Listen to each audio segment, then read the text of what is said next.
Hello and welcome everybody to another episode of Pod Strickland. I'm your host, Shwin and Prez, and this is episode 244.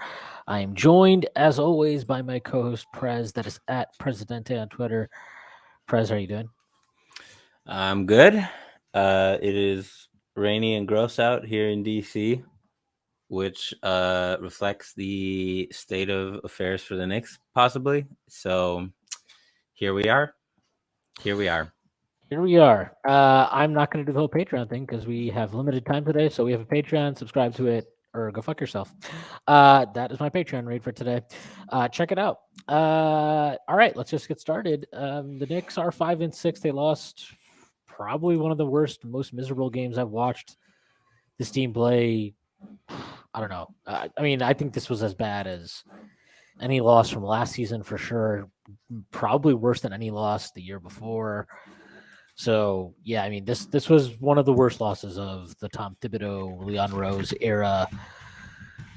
I don't know. You can go a lot of ways with this. So I'll just let you go. Have at it. Yeah, so I didn't even watch the whole thing live. I watched the first half, and that was it because I was waiting to meet up with a buddy, and he was at a bar that didn't have TVs, so I was at a sports bar just watching by myself, solo dolo, very disgusted. There was a lot of things to be disgusted about, and I was like, you know what, I'm not going to subject myself to the second half of this shit live anyway. So I didn't watch the second half live.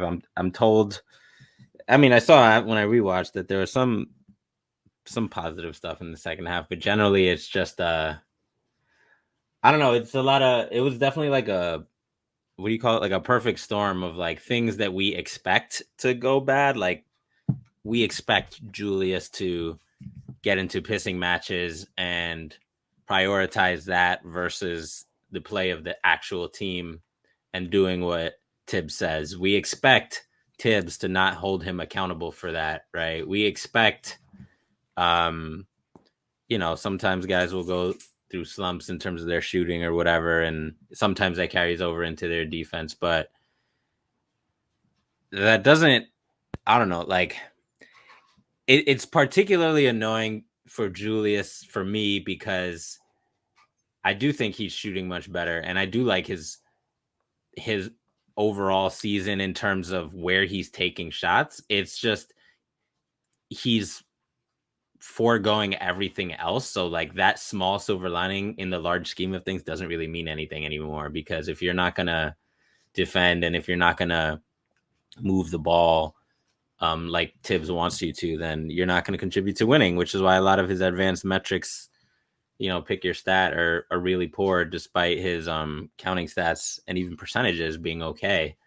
And it's, and later I found out that like he was mic'd up, and you seen KD chirping on him. I was watching at a bar, so I wasn't like super locked in, but like they were going back and forth, and KD had successfully baited Julius into playing mano y mano superstar ball. The difference is Julius was cosplaying and KD is the genuine article. And that's why KD is able to balance like, oh, Cam, good contest. It doesn't matter. I'm KD. I'm still splashing this on you. With also, I'm KD. You're double teaming me. I'm hitting my open shooters. There's no Kyrie here. It's not my turn, your turn. This is just simple basketball from the Nets and from KD. Meanwhile, Julius, who doesn't know how to be the genuine article, is trying to do my like mano shit without like hitting open shooters, and it causes other guys to get out of rhythm. And then on top of that, this was probably the first game that we've truly see Jalen Brunson not solve a problem, right? Where he's like trying to find answers within this weird flow of the game and unable to. Like the shots aren't dropping, the lanes aren't quite clear, the playmaking suffered, the defense wasn't like, he's never an amazing defender, but usually you can count on certain things from him, and even that really wasn't there. So it was really a weird, just perfect storm, and I suspect the game versus Detroit will be very different, but it just put the fan base in a weird place for a team that's record-wise about where we want it to be, right? And that juxtaposition is just Just kind of odd.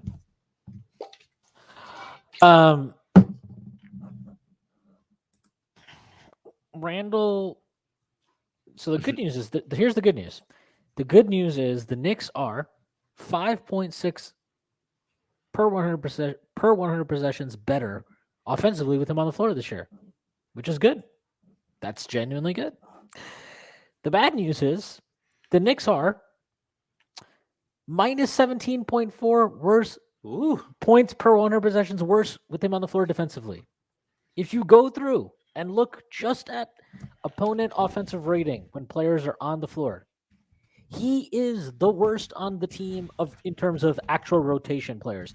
I am not counting Jericho Sims, who has played like 50 minutes or something this year, 55 minutes. Hasn't been great. Could be better, obviously. I think will get better as he gets up to speed. But also, he's not going to be in the rotation, so I don't really care.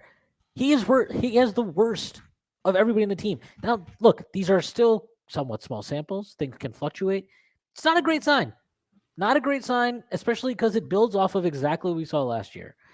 I don't think it's hard. I don't think it's wrong to say that he's nuking the team's defense. I think he's been one of the worst defenders on the team this year. And this is why at the start of the year, when people were like, oh, his process is better. Oh, he's smiling. Oh, he's trying. Like, I don't care. I don't care. Like, he's not doing anything different. He's just making shots. And all this, like, okay, he's making more shots, and he's taking shots from better locations. That's not that. The problem is that wasn't everything. That wasn't the entirety of why he sucked last year. It wasn't. That was a part of it, but it wasn't all of it. Right. And this is why I said throughout the start of the season, the bar for him is absolutely fucking dog shit right now. It was so low. Oh, he's smiling. Oh, he's trying on defense. Oh, look, he ran up the floor. Oh, wow, he dimed. I wish he was trying on defense still. I wish he just would go away. That's what I wish. I wish that I could Thanos snap my fingers and this fucking loser would be out of here. But he's not. That's not going to happen. So the reality is we got to deal with this situation. And we are now in year 3, year 4 of RJ and Randle together, year 3 under Thibs of this does not work. It does not work. And all the Knicks have done for 3 fucking years with this front office is, okay, Randle has his all-NBA year. We need to figure out how to put more weapons around him. Okay, year 2. Okay, things we did didn't work. They've never considered, like, maybe this just doesn't work because it doesn't work together collectively. And, like, if you go, just take a look at Randle's shot locations, okay, versus RJ Barrett's shot locations. Just one little exercise. Okay, let's do this. This is all on Basketball Reference. Yes, I know that their numbers are different than NBA.com. I don't care. Shut up. We're just going to do this real quick. Okay. Julius Randle, 31.7% of his shots this year, 0 to 3 feet. 17.7% of his shots, 3 to 10 feet. 37.8% of his shots from 3-point range. Okay, pretty nice split. Makes sense, whatever. RJ Barrett, 30.9% of his shots, 0 to 3 feet. 27.1% of his shots from 3 to 10 feet. 34.3% of his shots from 3. Forget the 3-point shooting because that's like, it's fine if everybody shoots a lot of threes. You can't have these two guys playing with each other. I'm sorry. It's just not going to work, especially not if you're going to put them with fives who don't do anything on offense other than run to the rim. Okay? It's not going to work. This isn't like rocket science. It just isn't. And on top of that, okay, the front office rightfully added a piece like Jalen Brunson. Good piece. Good player. Has delivered, I think, definitely on relative to expectations and contract and all that good stuff. Okay? We don't need to overthink it. He had a terrible game against Brooklyn. I'm not that worried about him in any capacity. This is Jalen Brunson splits. 20.1% of his shots to the rim. 32.9% of his shots from 3 to 10 feet. Like, these are three. This was my entire point this offseason. These three guys are not going to work together. And the people that are like, oh, well, aren't you pissed? Like, this is why they should have traded for Donovan Mitchell. Why do you think this would be any better with Donovan Mitchell? Like, yes, Donovan Mitchell can pull up, shoot. He's a nuclear shooter, blah, blah, blah. Okay, great, fantastic. He's still a guy that needs the ball in his hands to get value.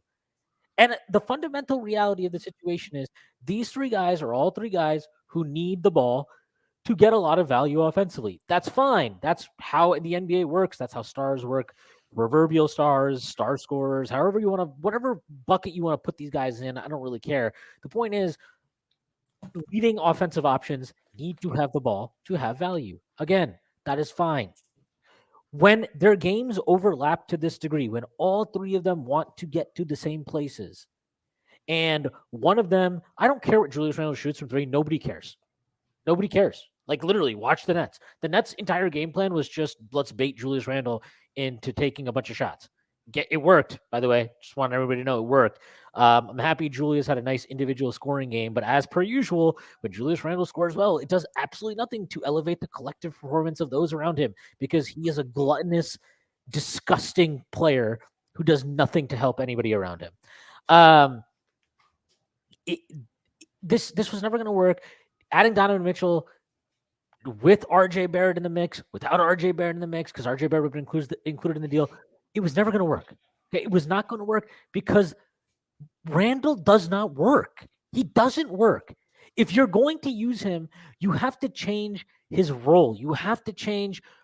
You have to be strict about it, and that's the thing. Like, there's he's shooting now, and if you ask me, like Julian, or we can edit that or whatever, but if you ask me, like, do I think Randle's going to shoot well from three the rest of the year? I'll say yeah, but we need. It's not just about the shooting, like you said. It's about time of possession and quick actions and things like that. And there are going to be times where it would still be useful for him to score and to be more on ball as opposed to more off ball. And the same with RJ. But like, you need to be explicit about that. Right now, this is like, it's been hinted at in several interviews with different players, but I don't think Thibs has any control of any of the players right now. I don't think so. They're not. We've seen guys change their roles entirely within how many games have we played? 11? Yeah. Yes. Yeah. We've seen, like, part of that is lineup changes and Thibs experimenting more, but not most of it. Like, it is unusual for a team that has this much like theoretical continuity. We've seen Julius play 2 or 3 different roles. We've seen RJ play one role that he's not happy with and try to make up for that. We've seen Jalen try to be the point guard, and around those 3, the roles are not consistent. We've seen like iHeart being like playmaking hub. We've seen iHeart been pick and pop guy. We've seen him not be playmaking hub. We've seen, Cam go from maybe he's not going to be on the team to 3-and-D guy. And we've seen Fournier go from starting tire fire to bench tire fire. We've seen Quickly go from first point guard off the bench to shooting guard off the bench and him try to navigate that. And to me, that tells me that Thibs hasn't articulated who has to do what. And if he has, they don't give a shit because whatever, they're tuning him out. And then him changing the lineups on top of that probably makes it's good for him to experiment because that's all he's done is not do that. But in terms of buy-in, if you're going to experiment, you have to be explicit. And I don't think we've seen the quote. I don't think he's having conversations with people. D Rose said it yesterday. Like, yeah, he said he's in the dark, doesn't really know. And the thing is, he was saying it like, I'm not going to go ask Thibs what my role is, but which is fine. Like, he doesn't need to. And he wasn't crapping on Thibs. He was just stating that, like, I'm here to be the good soldier. I don't know what I have to do on a given night. That's okay. Thibs has other stuff to worry about. And in making that innocuous comment, he revealed that Thibs is not communicating role to roles. And if he's not communicating role to roles, who the fuck else is he gonna communicate to? Everyone. There's also there's plenty of stuff here. I think we're in the end game with Thibs. I think we're looking at like 25, 30 games before he gets canned. There's been a bunch of other stuff that's like kind of flown under the radar because that's just how shit works. But like, we had Obi get into it with Rick Brunson. I don't think that's personally a big deal, by the way. But like, okay, that's one thing that occurred. Okay, and he played better after that. They won the game. Great. That's one thing that happened. We have Evan Fournier. People kind of miss this, but he got asked about like moving to the bench, and like he said something like, "It's not Thibs doesn't need to explain anything to me," which echoes the same sentiments. Like, Thibs doesn't need to explain anything. But Thibs is not explaining. Yeah, Thibs doesn't need to explain anything to me. I'm a player. I just have to go out and ask what I'm being told to do, which is fine. But what it's saying is he's not explaining anything to me. He's just telling me what he wants me to do in a given moment, situation, game, whatever, and I'm just supposed to go out and do it. I don't think he was necessarily crapping on Thibs, but I don't think he wasn't giving him cover. I'll put it that way. We have the fact that Quickly's agent, handler, whatever, was all up on Twitter, like quoting Benji Ritholtz and comments he made about how ridiculous some of the usage of Obi and Quickly has been throughout their careers. Not a great look. I think it's obvious Quickly doesn't know what the hell he's being asked to do at this point in time. His role has changed multiple times this season. He was a first guard off the bench, point guard. Now he's asked to be purely a two combo guard with Rose and Brunson doing virtually all the point guard duties. He's not shooting well. You can if you want to just not if you want to divorce coaching and all that stuff from that entirely, that's fine. The fact of the matter is, to me, he looks like a confused player. I think you see it every time he tries to do something off the dribble, to create off the dribble. He looks very confused. He looks very apprehensive. I think that you have seen it with RJ Barrett at times this year, where he is unsure of like, seen it a lot with RJ. Yeah, and it's manifested in some of the worst, disgusting habits of his, which we have criticized him for, and rightfully, like that.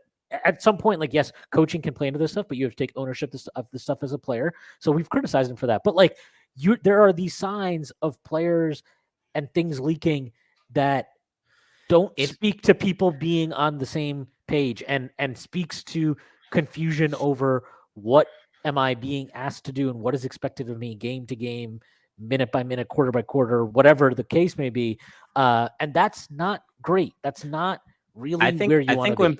When people will normally invoke like, oh, the coach has lost the players, it's usually like Nash Nets type stuff, right? Where it's like it's literally just like whatever. Like there's a level of like, I'm sure they all respect Nash, the basketball icon and all that, but like it's not like in this situation, you can tell all of the guys have respect for Thibs, the person, the basketball person, but in terms of like acknowledgement of what he's doing, there's a whole lot of like, what the fuck is going on? Like, Thibs, you're my guy, but like, I don't know. Even Evan literally talking about his record-breaking year last year was like, yeah, I've never played that role before, but I guess it worked. Like, the guy broke the New York Knicks record for 3-pointers, and he basically gave like a 3-star review to that game plan. If this was a Yelp restaurant review or something like that, and we seen it, right? Because you know how he did in Orlando and Boston, and FIBA was an entirely different role, and the Knicks role was the outlier. And is he cooked? Yes. This is probably the only role he's suited for right now. But that, I'm just citing that as another data point. And I really truly think like when they inevitably can him, I agree with you. I think you're looking at third of the season or so, quarter of the season, and it's not going to be I don't think you'll hear a single bad word. I think it'll be like these guys. It ran its course. It ran its course, and this is actually less of a probably less of a adversarial exit compared to his previous two, right? Even though we know he has differences with guys in this front office, like just compared to the previous two, like this is less adversarial, even though he was like shitting on players all of last year through the public, and now it's just like, it's finally seeping into like the X's and O's. It's like, you don't know what the fuck you're doing. And with, I think another big part of it that's underrated is Obi playing spectacularly.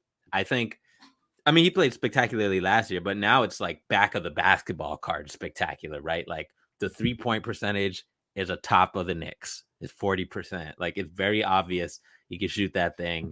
He does dunks. Like silly shit like that even a 6-year-old fan can see. Like, oh, he hits threes and makes dunks, and the other teams call timeouts. Like, all of a sudden, like it was really silly to us that, like we had to point to like on-off stats and other shit last year, but now it's like even the most horse-blinded fan or media person can see like this is untenable, and he doesn't know what he's doing. And while it's really funny, like to a lot of us, when he's doing lineup experimentation, we're like, oh, finally some new lineups, right? Like some small ball, Obi at the 3, like weird shit.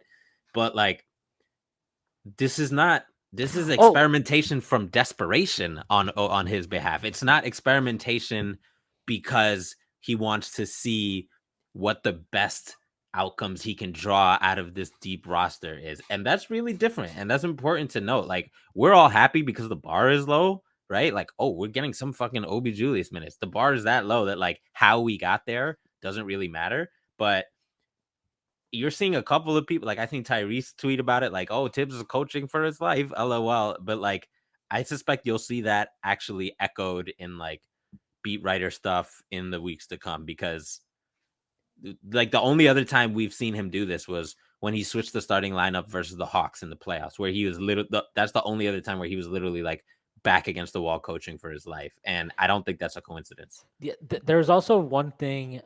This actually, I'm surprised nobody saw this during the game. I'll have to check it out, and maybe I'll see if I can find footage of it. But during the fourth quarter, so there were two things, right?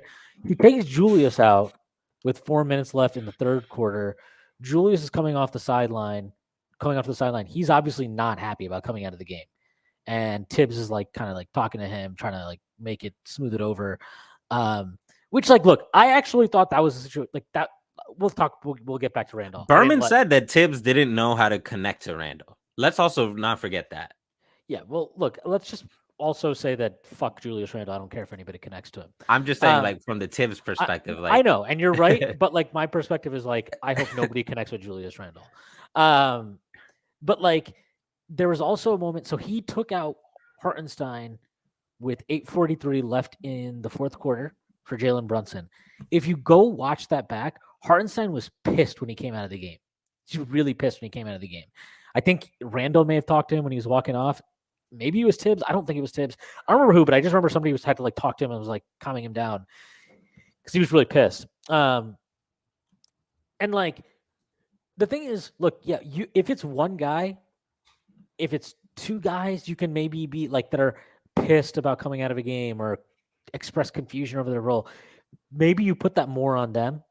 But when you have all these little incidents of like little bust ups, little flare ups, somebody's agent saying something on Twitter and this guy, express it, like it speaks to a bigger problem. And look, I'm happy Thibs has experimented.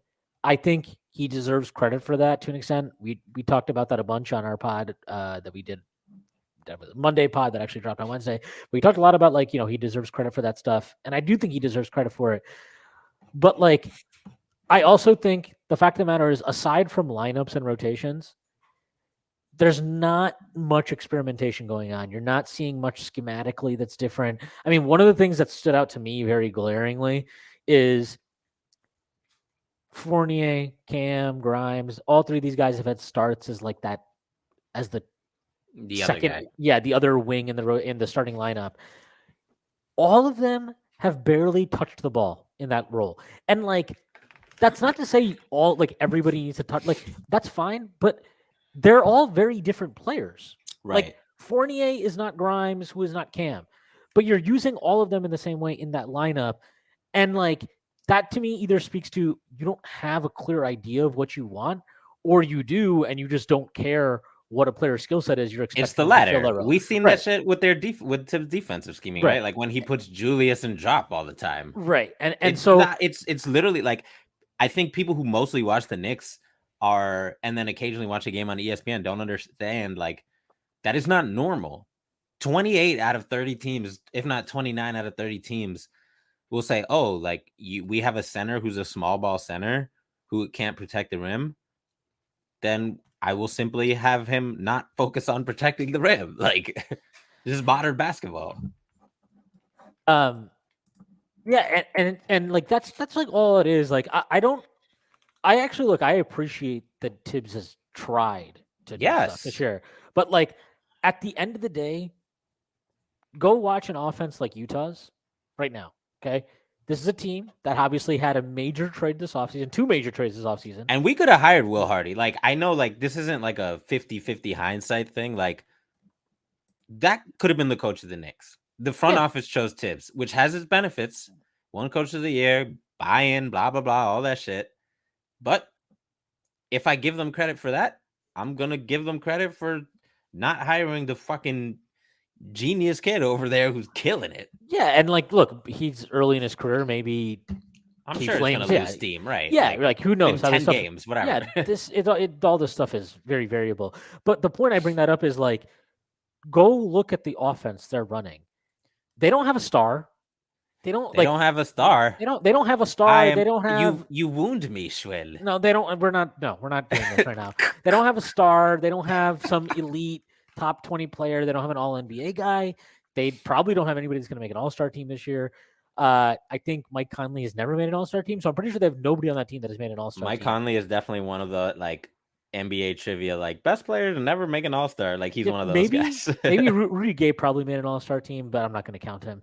But the point is, like, this is not some star-studded roster, and what you're seeing is look, mind you, they've had one training camp together, and this is a team, as we mentioned, like underwent severe overhaul this offseason, right? Everybody, including us, basically everybody in the world other than like James Boo, thought this team was going to be an absolute tire fire. And they have been frisky on defense, but offensively, they're running all this kind of motion. There's so many there's all kind of there's all kinds of player and ball movement and all these things, and it's like they're using they're doing all of these things. And my point is that like with Thibs, the sum of his creativity is this. This is it. Like you're not going to get much more. You're not going to come in and all of a sudden see some offense that is like flowing and everybody touches the ball and there's all these off-ball actions and decoy actions and like it's just not going to ever work like that. And that doesn't need to be that. It doesn't need to be that. But you need more than what he's showing. And like this is why I wanted one of my things for like if he is going to come back, the Knicks need to get him an offensive coordinator type. Like this is why I said that, because I did not think he came anywhere close to maximizing the talent on the roster last year.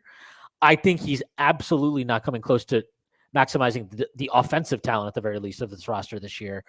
And the bigger thing, to bring it back to Julius, is if you can't trade Julius because it's just too hard, it's too expensive, it's blah, blah, blah. Okay, fine. I can accept that. What I cannot accept is willfully going into a season with the knowledge that Julius is he's going to basically be your number one option. Right. At the very least, be the number two option. And in that capacity, because it's a Thibs team, that means he is going to be on the ball, self-creating shots from the perimeter a bunch. I cannot accept that. I think that is nonsense from the front office. And I put that on the front office more than the coach because we know Thibs. This was what Thibs was going to do. I don't blame him. I can't blame him for being who he is. That's what he is. This is who he is. This is on the front office. They've created the situation. They need to get out of the situation. They need to get a coach who's going to look at Julius Randle and be like, look, you do XYZ things well. You do ABC terribly. You are no longer doing ABC. You're doing XYZ. If you cannot get with that, then you can sit on the bench behind Obi and give us 15 minutes a night, if that's what it takes. It's not even like some people are going to hear that and being like, oh, like they're not going to bring a coach in to tell Julius that he sucks. But it's not even about that. It's about literally like, say it's Johnny Bryant. It could be whoever, but say it's Johnny Bryant. Johnny Bryant says like, hey, our offense is going to be different. This is how I think we're going to win. We're going to win by doing XYZ. Everybody's going to have to sacrifice. Julius, you're going to have to sacrifice. This is it. And it's going to take some time, but we're going to get used to it. And then Julius decides, hey, in this particular part of the game, in the second quarter or the first quarter, I'm not going to sacrifice. Then Johnny Bryant has to have the backing to say, okay, like this is not how we're going to win. Obi's going to go in now. You're going to come back in, then you have to do what we need to do to win. You have to execute this game plan. You have to execute your role. And you do that, you're not insulting the player because it's a question of winning. And there's countless examples of that shit that you can point to, right? Like, sure, nobody else on the team is an all-star, but like it's like, look at the Jazz. Look at all these fucking teams that we play. Look at the Celtics, who are like any team that all these teams share the ball. It's common. Like, you can still get up a lot of shots. That's the stupidest part about this whole thing with Julius is like nobody's saying you have to shoot 10 shots a game. It's just a matter of like you have to trust the ball. You have to trust the ball is going to come back to you, because if you buy in, yes, then other guys will buy in. Like, and this is the thing. The stupidest thing about like this is the last thing I'll say real quick. Yeah. Like schematically about like getting some team buy-in. You mentioned people don't respect Julius's jumper, right? Like if I'm Johnny Bryant and it's fucking 3 months from now, I'm like, yo, they're not respecting your jumper. So keep cashing that shit until they do. Take 15 fucking 3-pointers. Grant Williams can shoot 15 threes. You can fucking shoot 15 threes and shoot better than Grant Williams. He's shooting 50% because teams don't give a shit about Grant Williams. Like, it's not saying, hey, you be Grant Williams, but it's like, yo, like, you want to prove you're the man, you could shoot that shit. Like, actually do it and make it a challenge, right? Like, there's other ways to get buy-in without denigrating somebody. And Thibs is such a fucking boomer that all he views it as is like, he's already created this dichotomy of like on ball is worth and off ball is not. The people who are off ball are either young or clearly role players. That's it. And even in the case of RJ, like, your usage is reduced and you're basically a star, but I don't care. Like, you're young, you're 22, like, so whatever. So you can't, and this gets to what you were saying about Utah. Like, Utah has guys, they're not all-stars, but they have guys who can fucking get busy on the ball. Jordan Clarkson, Mike Conley, Lauri Markkanen, like, these are guys who can handle the rock and create off the dribble, but they don't always have to. And the whole point is they trust the process that they're going to have some chances to do that, and they're going to have some times where they just got to put them up.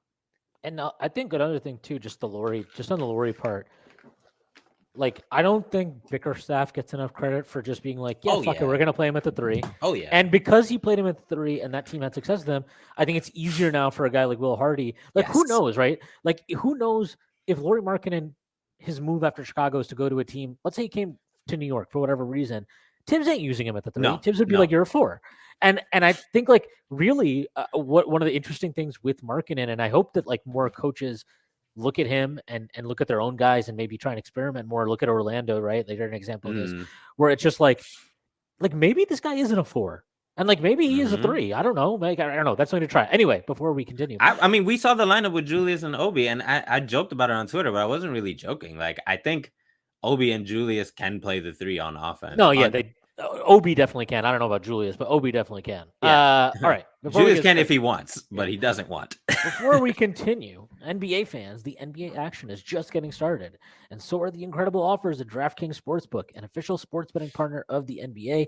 New customers can make any $5 NBA pregame moneyline bet and get $200 in free bets if your team wins.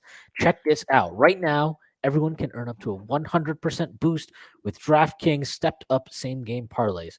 Go to the DraftKings Sportsbook app, place a same-game parlay, and combine multiple bets like which team will win, total rebounds, total points scored, and more. With payouts bigger than ever, DraftKings Sportsbook is where I go to bet on the NBA. Download the DraftKings Sportsbook app now. Use promo code TBPN. Make any $5 bet this week and get $200 in free bets if your team wins. Only at DraftKings Sportsbook with promo code TBPN. Minimum age and eligibility restrictions apply. See show notes for details. No, I wanted to bring it back to Julius because one of the things that a lot of people have been like, oh, you're just blaming Julius. Like, he's not the only one that played bad. Everybody played bad, blah, blah, blah. You're a comic. You're a fan of comics, right? You're a comic guy. Me, yeah. What did Peter Parker's uncle tell him? With great power comes great responsibility. So shut the fuck up that my expectations of Julius Randle are higher than other people. I'm sorry. You want to fawn over this guy. You want to make him the franchise player. You want him to be the top option. That's the expectation. The expectation isn't just, oh, well, Julius shot well. He shot well. It's not his fault. You're supposed to lift other guys around you. That's the job. People literally don't know ball. Like, it's like, to this season, this particular Julius conundrum has, I forgot, because honestly, like, for all the chaos of Knicks Twitter, there's a lot. We'll have disagreements with different people, but there's a lot of people who mostly understand beyond the back of the basketball card and beyond, like, I've only played pickup and my shot looks disgusting and I don't give effort on defense. Like, I'm a super casual. Like, literally, the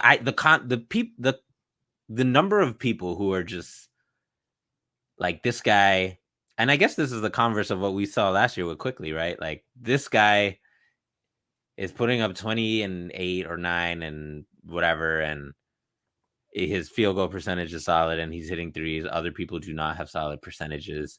Therefore, they didn't come to play. Like, I don't know how many of you people who do that play pickup ball, but if you do and you come in with that attitude about Julius, I don't want to play versus you. I want to play against you because that means you don't know how to fucking win. That means you know how to shoot, but you've probably never played winning basketball on an organized level or a pickup basketball level. You've probably never won 4 in a row because anybody fucking knows that if you're the talented guy like Julius is, and you spend the whole game chucking and not playing defense and you lose and you don't adjust, guess what? You're not that fucking talented. And it's like, again, like it was a very cheesy way to make the point, but it is true. If I'm giving you, okay, you're the number one guy, you're the number two guy, okay, not only are you expected to deliver on your own production, but you're supposed to make the game easier for others. You're supposed to open up opportunities for others. You're supposed to create for others. You're supposed to play defense. Yeah. And don't give me Julius's empty fucking assist numbers. Get the fuck out of here. His assist numbers aren't even good. That's the thing. That's the wildest thing about this. Like, people tell me now, like, well, like, some people are like, well, Jalen's not like running. Yo, literally the only, like, one of the few things you could statistically hang your hat on last year was like, oh, Julius got a lot of assists. His assist to turnover ratio is equal. It's 1-to-1. And it's 15% to 15%. And this speaks to his assists were inflated by the amount of usage he was getting last year, which is not as much. It's much more. He was much more central to the offense than he was this year. And yes, Jalen's addition has helped that to a degree. But it's revealed the emptiness of that. Right. And to bring it to another point is that, like, again, when Jalen Brunson plays well, is he the greatest playmaker in the world? No. Is he like some superstar who he's commanding so much attention that other guys now are getting absolute wide open threes and all this shit? No, he's not. Okay. But he helps put guys in better positions. Just a very basic level, not some high-end superstar stuff. But he helps put guys in better positions, gets them some better shots. I think if you just look at RJ and Randle's shot quality and shot distribution, it speaks to that. Okay, and he doesn't make mistakes. Right. So like, okay, the very basic stuff. He's done that. RJ Barrett. If you want to criticize RJ Barrett because he is not delivering, creating at the expectations that maybe we should have from at this point in his career, that's fine. That is fine. If you want to do that, go for it. It is fair. All I would say is I think there's a vast difference between Julius Randle doesn't go quarters or stretches of any time he's on the floor where he's not touching the ball, where he's not on the ball, where he's not getting the ball. There are stretches in every single game where RJ Barrett is just spacing the floor. That's it. He's just spacing the floor. I'm sorry. Like, yeah, you can just look at the raw numbers and be like, well, RJ's got the most shots on the team, has got the third highest usage. They're not telling you the whole story. Watch the fucking game, man. And this isn't to say RJ hasn't had stretches where he's played poorly. I spent the first week of the season killing RJ for his play. You know, I did think he was playing poorly. I didn't think he was competing defensively. I didn't think he was making good decisions when he drove the ball. But he has been making much better decisions when he gets on the ball now. He has been playing better defense, not lockdown defense, better defense. Okay, he has picked it up. Does he need to get better? Does he need to pick it up more? Yes, he does. That's the expectation, right? The expectation is RJ Barrett, 22-year-old player, is not a finished product. He is going to improve. He is going to take further steps in his career. That's the expectation. Julius Randle is a 9th-year vet. He is in his 9th year in the NBA. And do you know what he plays like? He plays like a 3rd-year player who has a bunch of talent and has no fucking idea of how to maximize it. It's not good enough. It is not good enough. He is an immature, imbecilic player who is susceptible to easy, like, mental mind tricks being played by the other team. We saw against Brooklyn that we talked about. Hold on. Yeah. You talked about it against we saw him against Brooklyn. You are not going anywhere with this guy. He is a shittier version of Cat. Okay? If you trade Julius Randle, I promise you this. He might go on to be a good player somewhere else, I think there's a decent chance that happens. He might be a productive player somewhere else. He might help that team. You are never going to trade this guy away and be like, because we traded Julius Randle away, that is why this franchise is stuck in XYZ position that it's stuck in. It's never going to happen. He is not that type of player. He's not that type of talent. He has never been that impactful. He will never be that impactful. He had 1 year in a COVID bubble with no crowds that, as we go along, looks increasingly like an outlier. And that's okay. It happens. The front office fucked up. They overreacted to that. They gave him a contract they probably shouldn't have given him. The people that didn't want to give him that contract, pat yourself on the back. The people like me, punch yourself in the face. That wanted to give him the contract, whatever. It doesn't matter. It's over. Continuously trying to put pieces around him to make him the better, like a better version of what he was that year is the That's most a non-starter. That's a non-starter. It's the most misguided, continuous thing that this front office keeps trying to do. They've got to cut this shit out. And what they are doing by continuously choosing to do this, they are hurting themselves because they've invested a combined, whatever it is, $210 million over the next 4 or 5 years in Brunson and RJ Barrett. Brunson's going to get his whatever. RJ's we're not going to see what does RJ look like as the second option next to a quality lead guard like Brunson with a floor that is more open, with players that are not dominating the ball as much as him and Brunson are. I don't think that team, all cards on the table, I don't think that team is necessarily some world beater, but you know what you're going to do? You're going to find out a lot more about RJ Barrett. And that is a lot more important to your team than trying to like make Julius some winning version of himself. I'd actually go one step further and say, I think RJ Barrett would be much better in the Julius role than Julius is as the clear 1A, 1B.